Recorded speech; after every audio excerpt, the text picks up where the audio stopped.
Well, long term, I'd have to say that this program is going to help me when I go on into the military. Not only am I going to have the experience and the training from this, which transitions a lot over to in the military, but the military is always going to look at that and go, "You were in here for so and so," and that's a good thing.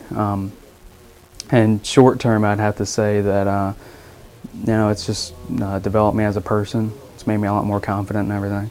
I'm going to try to become an officer in Civil Air Patrol. Then I'm going to go in as an officer in the Air Force so that I could fly aircraft. That's always been my dream. If you come into Civil Air Patrol and you want to learn about leadership, all of the things that you'll learn here you can do in the real world doing actual activities, and that's a good experience for somebody that wants to try to be a leader out in the military or just a job. And the way that you get involved in Civil Air Patrol, you can go to the Civil Air Patrol website, just Google it, and it'll pop up Civil Air Patrol headquarters. You register, and it will point you to the nearest squadron near you, and you just go there where it says, and then it'll just direct you from there. So they get out in the public, they work with community groups, they are seen as representatives of not only the military, but the Civil Air Patrol in particular. And, I have to say, every time that we're on a mission or coming back from one and we're stopping off for some place to get food, almost always someone comes up to them and says, "Thank you for your service. Thank you for what you kids are doing." And, it's great to see that there is these kind of kids left. And I think, they play it off when it happens to them, and they, "Oh, I'm so sick of hearing that." But I think it really sticks with them. And they take that back, and you sort of see in the way that Cadet Jones carries himself, it just is ingrained in them that they're going to be disciplined and mature and serious when they need to be serious. Well, there's only one simple explanation. We came here strangers, we left a family. If you would like to nominate a young person to be on Hometown Heroes, please contact George Whitehead at 410-543-6369 or email him at giwhitehead@salisbury.edu. The Team America Rocketry Challenge is a nationwide competition open to junior high and senior high school kids. And the goal of the program is to test these kids' ability to be able to build a model rocket that historically through this program is supposed to launch a raw egg up to a predetermined altitude. Historically, it's been anywhere from about 750 feet to as high as 1,250 feet. And then, of course, the rocket eject a parachute, and the rocket with the egg land successfully without the egg breaking. Our squadron, the Wicomico Composite Civil Air Patrol Squadron, has been represented for each of the last 3 years in this program. And basically the way the program operates is as many as 750 schools across the country or nonprofit organizations like the Civil Air Patrol can enter into this competition.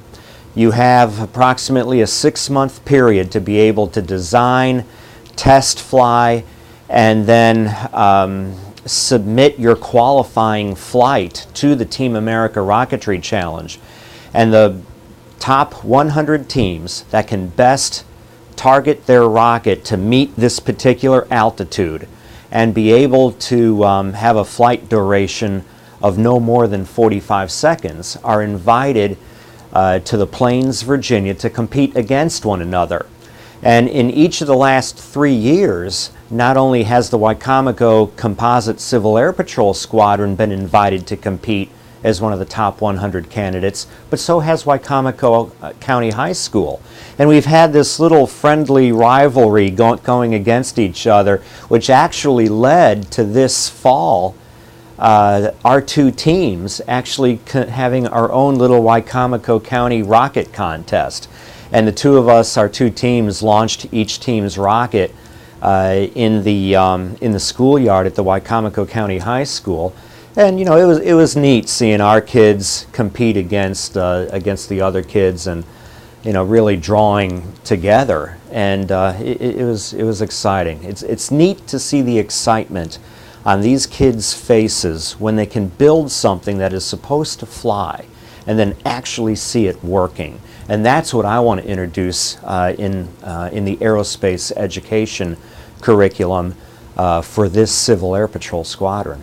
My name is Lindsay Buck, and I attended Wicomico High School, and this is our third consecutive year in the TARC program, Team America Rocketry Challenge. I was in 2 of those 3 years, and we placed, the first year we placed 23rd out of 643 teams, and then the second year we didn't do so well, but we placed above 100. The rocketry program is set up by teams, and you can't exceed 3 teams. And anybody could join as long as you're under the age of 18 and you're at your school age.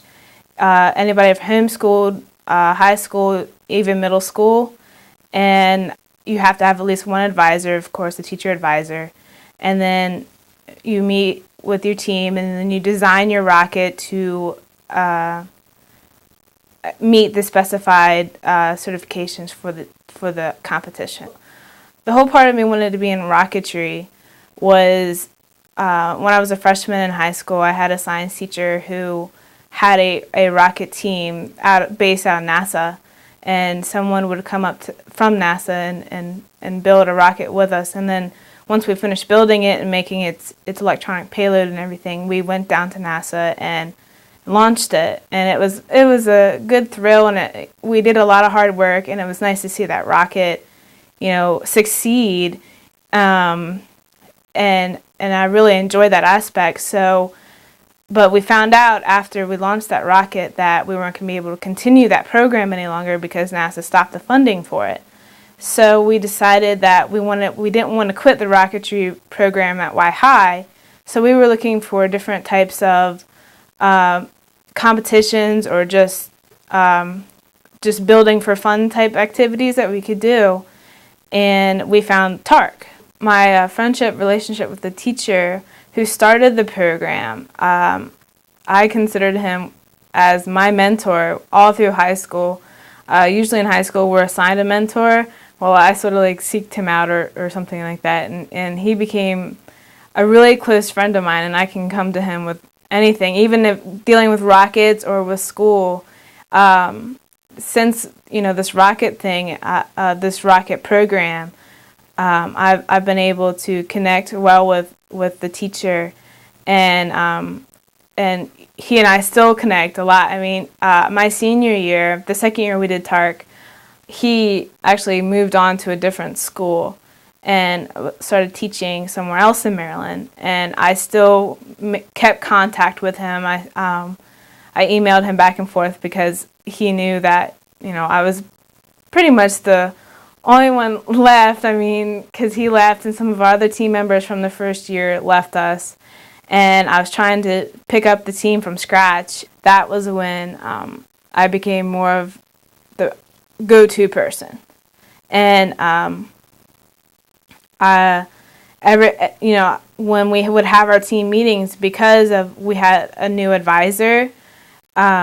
She was very experienced with rockets, but she didn't really know a whole lot about the program. So when it was time for us to build the rocket, I would have to tell people, okay, you go do that, and then you go build a nose cone, or you go shave some or sand some tubing or something like that. And it was sort of nice to be able to say, okay, this is how we're going to do this, and I want you to do that. And it was very different for me because I was always used to being, I guess, more of a follower, someone telling me, okay, go do this, and I would go and do it. And then as I realized, we had people drop in, and then people come in, drop out, or people come in and to the program, and then I realized, these people don't know as much as I do. And so I'm no longer going to be that person that just does what other people say.